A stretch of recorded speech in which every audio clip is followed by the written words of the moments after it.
يا مرحبا، كيفكم شباب؟ شو الأخبار؟ رجعت لكم فيديو جديد. بهذا الفيديو راح نحكي مشكلة اختفاء الصوت بلعبة ببجي موبايل. أخ يا زلمة، جماعة الببجي انتوا ضروري تلعبوا بالإعدادات بتخربوا الصوت.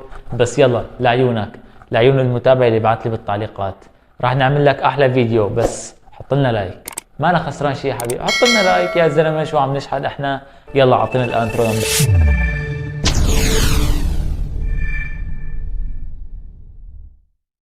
راح ندخل على اللعبة، بعدين على القائمة هاي مثل ما كنتم شايفين بالشاشة.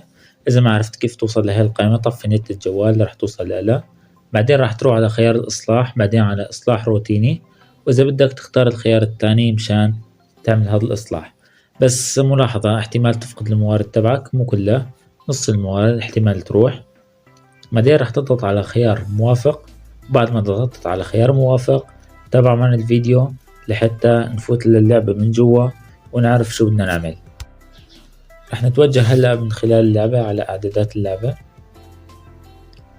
شوي النت ضعيف عندي. بعدين رح نتوجه للرسومات الجرافيكية والصوت.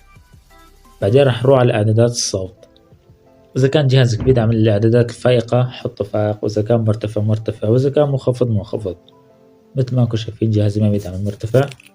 كل شي هون خيارات، بدك ترفع للأخير. أي إعدادات صوتية كانت للنص أو أقل من النص ارفعها للأخير.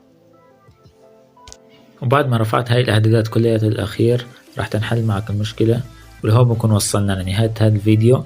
لا تنسى تعملنا لايك وتشترك بالقناة إذا كنت جديد، والسلام عليكم ورحمة الله وبركاته.